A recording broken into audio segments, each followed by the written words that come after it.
Bagong lipat lang si Hazel Ann Sanchez sa bagong kondo niya sa Vito Cruz.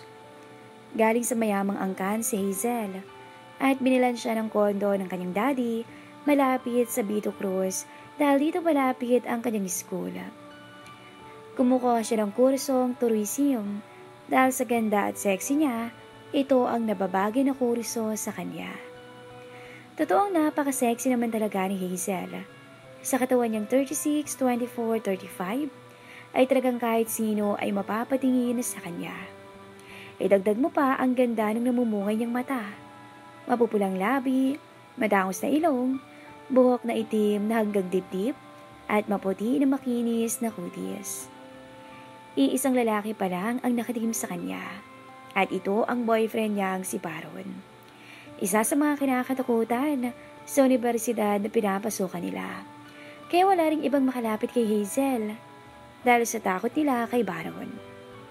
Bukod doon, may angging katarayan itong si Hazel at si Baron lang ang nagkalakas ng loob na ligawan siya.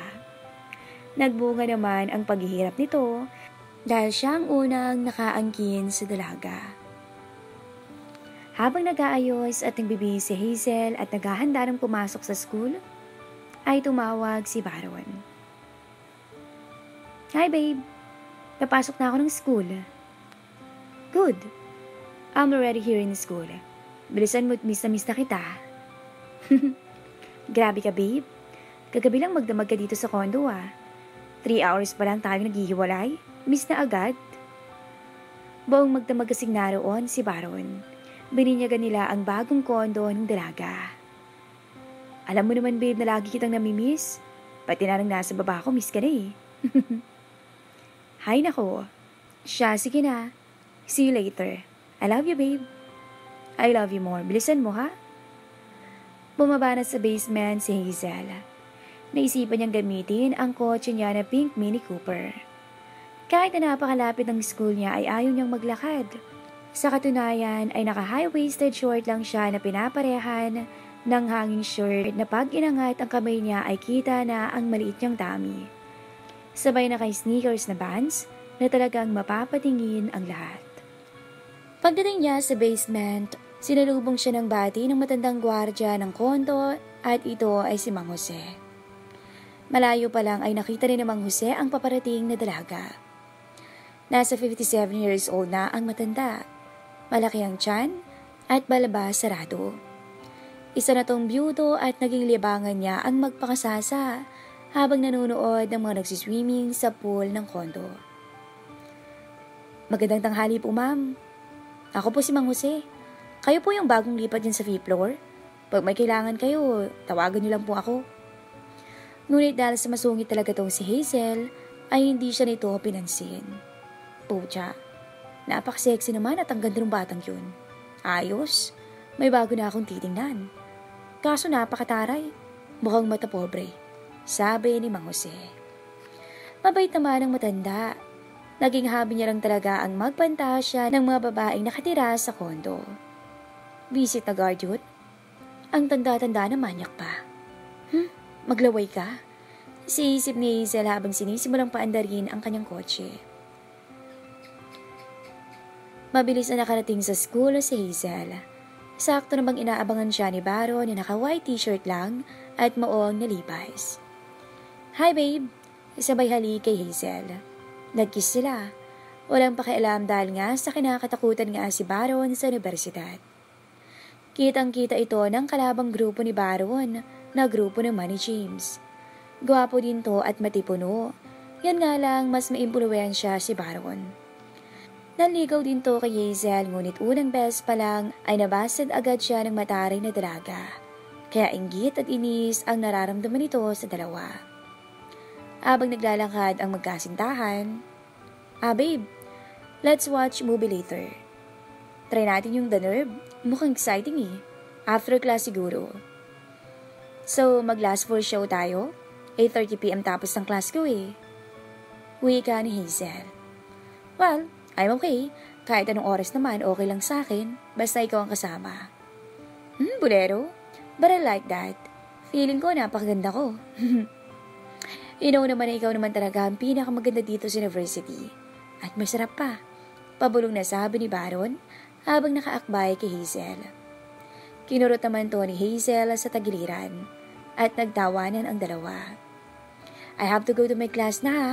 See you later, babe. Wika ni Hazel, sabay smack sa lips ni Baron. Smack lang? Ngiti lang ang itinugo ni Hazel para lalong masabik ang boyfriend niya sa kanya. May angking hilig tong si Hazel pero para lang yun kay Baron. Kaya napakaswerte talaga ng binata.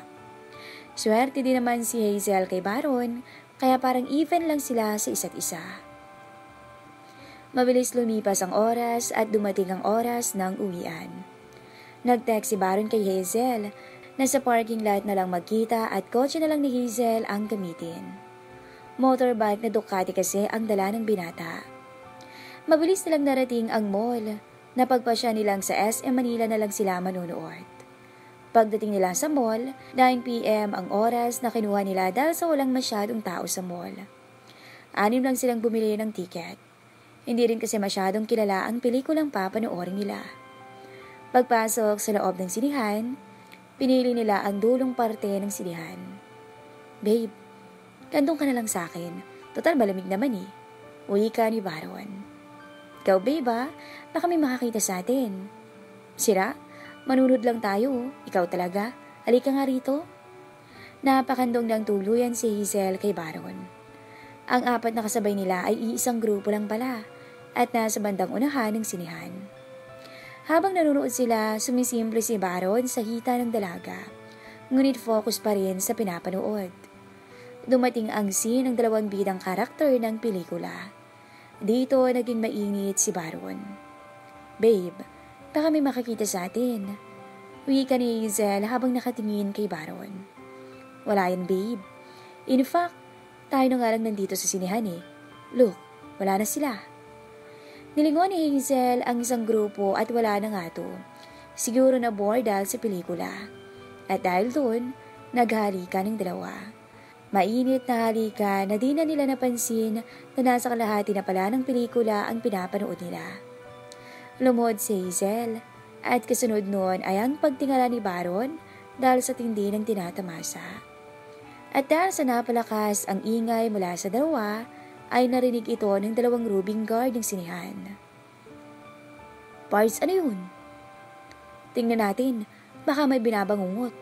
Wika ni SG Dumindilo. Pagpasok ng dalawa, nanlaki ang mata ng 2 guard. Naka-jackpot sila. Bumungad sa kanila ang kapilihan ng dalawa. Iilaw na sana ni SG Bagtas ang dalawa nang pigilan siya ni SG Dumindilo. Wag muna, Pards. May naisip ako eh. Ipit ako ngayon. Kailangan ko ng pera. I-set up natin ang dalawa. Pumayag naman si SG Bagtas. Sa dalawa, si SG Bagtas ang mahilig. Umakyat ang dalawa at nagtago, sabay labas ng mumurahing China phone. Babe, hindi ko na kaya. Pero, babe, baka may makahuli sa atin eh. Wika ni Hazel. May halong kaba at excitement ang pakiramdam niya. Wala yan, babe. Tayo lang naman dito eh. Wika ni Baron. Ikaw talaga?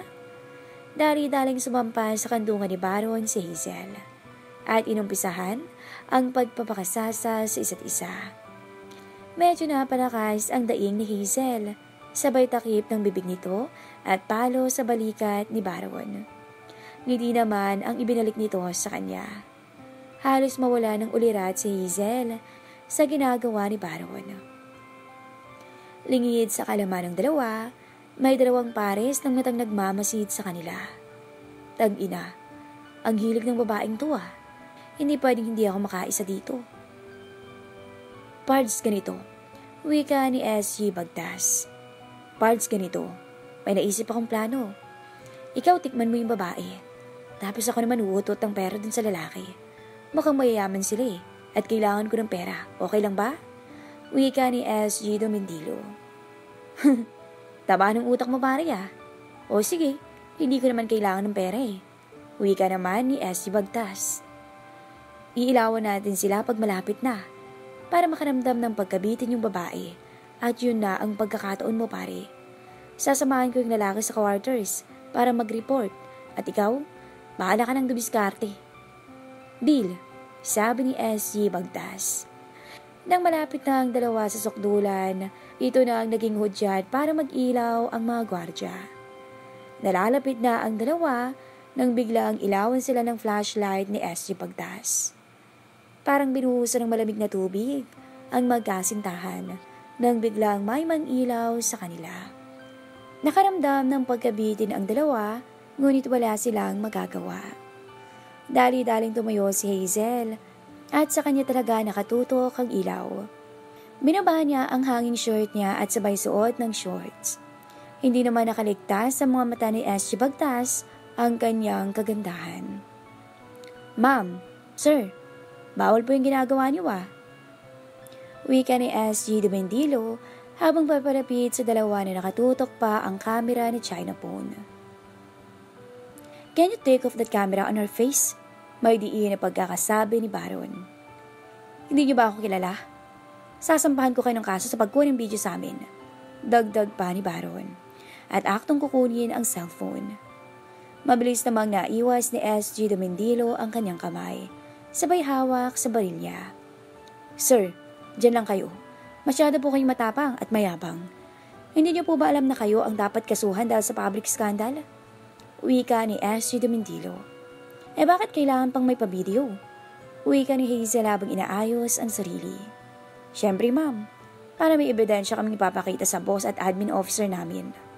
Wika ni SG Bagtas. Parang biglang natauhan ng dalawa sa sinabi ng mga CQ. Mabuti pa sir, tumawag na kayo ng abogado nyo at papupuntahin ko na ang mga pulis dito. Sabi ni SG Dumendilo. Akmang aalis na si SG Dumendilo nang biglang magsalita si Baron. Wait, let's talk about this. Maybe we can offer something, like money. Napangiti ng lihim si SG Dumendilo. Sir, hindi naman kami mahirap kausap Pwede naman naming burahin yung video at palagpasin na lang ang nangyari. Huwag lang masyadong mayabang at huwag masyadong mataray, ma'am. Okay, tell me what you want at ang matapos na to at makaalis na kami. Wika ni Baron. Mabuti pa sir, sa quarters na lang namin tayo mag-usap para maayos natin. Wika ni SG Dumendilo. Ayos? Umaayon lahat sa plano. Sa isip ni SG Dumendilo. Papunta na sana sila ng quarters nang biglang may napansin si Hazel. Hinawakan niya si Baron. Sabay bulong na, Babe, wala pala akong suot na bra. Hindi naman nakaligtas to kay SG Bagtas at nakaisip kung paano sila may iwan ng babae. Sir, mabuti pa mauna na kayo ng kabaro ko. Ako nilang sasama kay ma'am para hanapin yung nawawala niyang bagay. Wika ni SG Bagtas. Matagal bago nakapag-isip ang dalawa. Ayaw ni Baron na iwan si Hazel. Pero si Hazel na ang nagpasya na mauna si Baron at susunod siya. Kaya nauna na ang dalawa at naiwan naman si Hazel at si SG Bagtas. Pagkalabas ni Baron at SG Dumendilo, ay agad naman isinara ng CQ ang silihan. Nagtaka si Baron, pero wala siya sa posisyon para magtanong kung bakit dahil hawak na siya sa leeg ng CQ. Naglakad silang dalawa papuntang quarters. Sa loob ng sinihan, abala sa paghahanap si Hazel. Ang hindi niya alam, kanina pa nakita ito ni SG Bagtas at sadyang itinago para matagalan siya sa paghahanap. Nagkunwari pa to na di alam ang hinahanap. Ma'am, ano po ba yung hinahanap nyo? Para matulungan ko na kayo. Wika ni SG Bagtas. Just shut up. Makikita ko din yun. Mataray na sabi ni Hazel. Bahala ka ma'am. Ay siya. Wika niya. Nasaan na kaya yun? Medyo nabubwisit na si Hazel. Paglingon niya sa CQ, nakaupo to at nakatingin na sa CP. Nagulat na lang si Hazel nang bigla siyang may narinig. Isang malakas na daing at kilala niya yon kung kanino. Hindi siya pwedeng magkamali. Yon yung time na malapit na siya at biglang ilawan ng mga CQ. Paglingon niya ay nakita niyang nakangiti sa kanya ang CQ. Lalo siyang nabwisit dahil wala sa kalingkingan ng kagwapuhan ni Baron ang CQ. Ma'am, ang galing niyo dito pero mukhang nabitin kayo. Wika nito habang papalapit kay Hazel. Namumula naman siya si Hazel. Kung hindi lang sila nadala kanina, Hindi dapat sila nasa sitwasyon na ganito ngayon. Can you erase that video and help me to find my undies? Wika ni Hazel. Ma'am, hindi ko to buburahin. Remembrance to eh. Maliban na lang kung... Dito kinabahan si Hazel. What do you mean? Hindi ba nga mag-uusap ng boyfriend ko at yung kasamahan mo? Matari pa rin na sagot ni Hazel. Easy ma'am. Huwag kang magalit. Hindi ko naman kasalanan yan. Kasalanan niyo yan. Bukod kasi yung video na hawak ng kabaro ko sa video na hawak ko. Ibig sabihin, iba yung kasunduan nila at iba ang kasunduan ko dito sa video ko. Parang natunugan na ni Hazel ang gusto ng matandang si Q. Pero tinanong niya pa rin to. What do you want? Money? I can give you money. Sabay abot ng 10,000 galing sa bag. Ma'am, hindi ko kailangan ng pera. Alam mo na kung anong kailangan ko. Sabay hawak sa ibaba nito. Laking gulat naman ni Hazel sa bastos na galawan ng matanda. No way! I will sue you for harassment. Wika ni Hazel. Sige, okay lang sa akin kahit makulong ako. May kikitain naman ang pamilya ko pag na-upload ko sa internet ang video nyo. Kahihiyan nyo po yun. O siya, hanapin mo na yung hinahanap mo at okay na ako dito sa video mo. Damn you. Wika ni Hazel. Halos maluha-luha na siya. Ayaw niya rin namang malagay sa alanganin silang magkasintahan. Umirit pa ang si Q. Ma'am, alam kong bitin ka kanina. Pwede ko namang punan yun. Mag-e-enjoy ka na. Mabubura pa yung video niyong magkasintahan.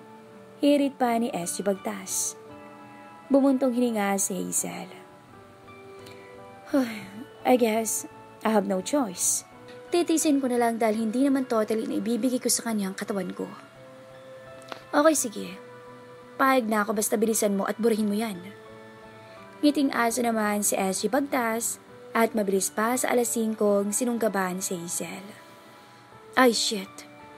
Wait, mapupunit naman yung damit ko. Wika ni Hazel. Nakakagigil ka kasi, mami. Sige, ikaw nang mag-alis ng damit mo. Sabi pa ni SG Bagtas. No way! Iangat mo na lang, sabi ni Hazel. Ay siya, wag na lang. Itigil na natin to, sabi ng si Q. Akmang aalis na to nang nagsalita si Hazel. Wait. Dali-daling inalis ng dalaga ang damit niya at walang itinira. Pag-angat niya, nasa harap niya na ang si Q. Sabay sunggab sa labi niya at buti na lang, nakaiwas siya dito. Ayaw niya magpalik sa mukhang sugpo na si Q. Kaya naman, ang maputing leeg na lang ni Hazel ang nasunggaban nito. Ang bango mo, ma'am.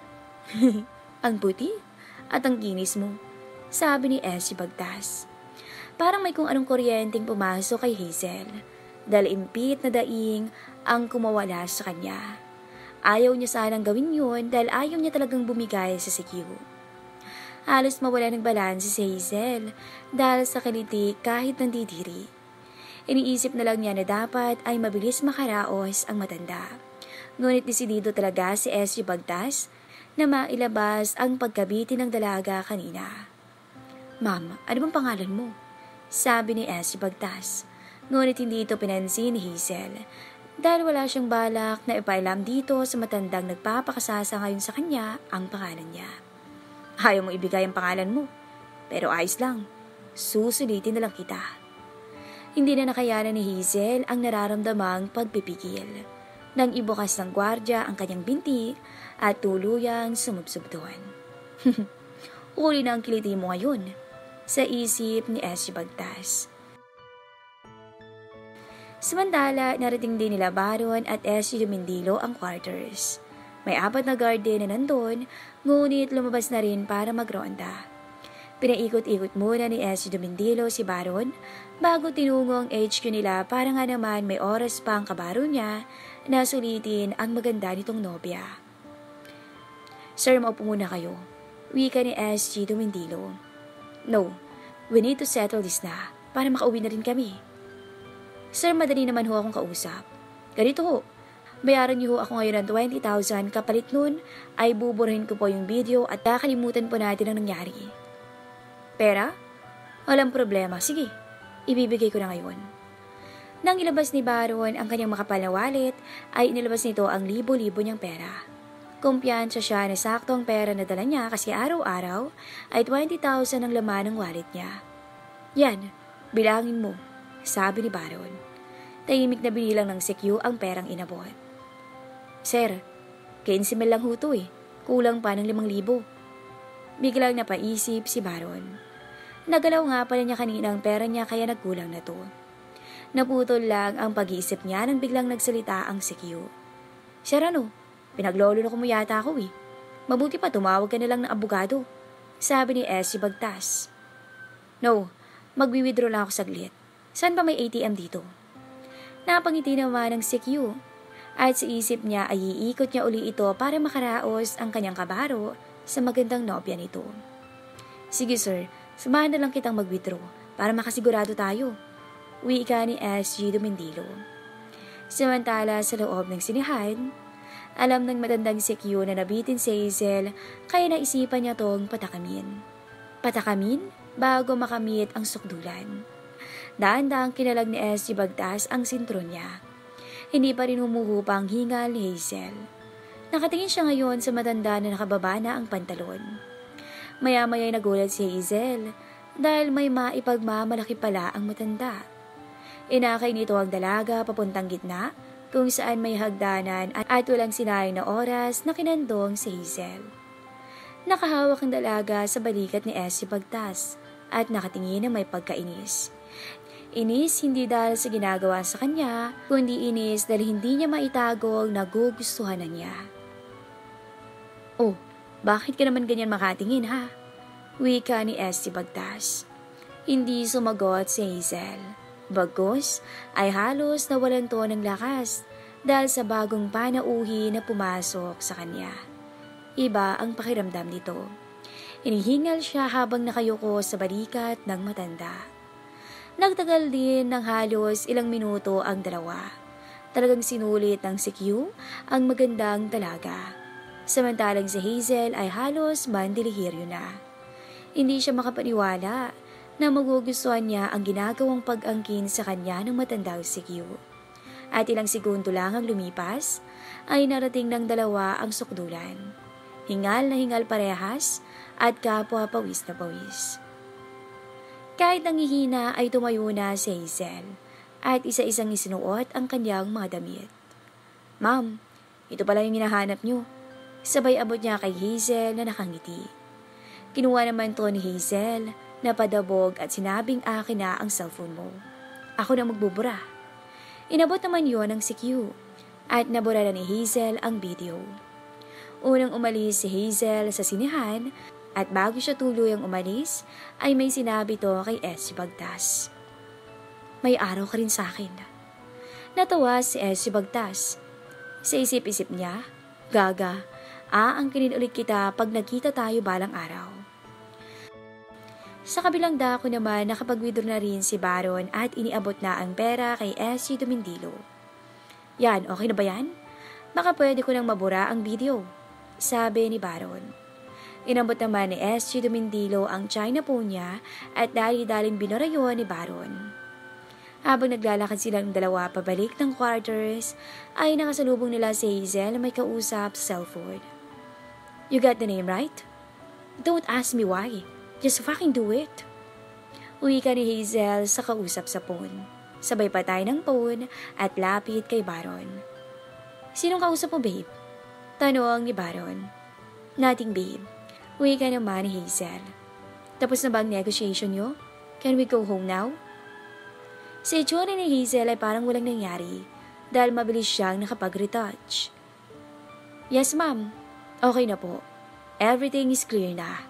Uwi ka naman ni SG Dumindilo. Hinila palabas ni Hazel si Baron ng mall at tiningnan ng makulugan ang isa pang gwardya. Hanggang dito na lang po ang ating story.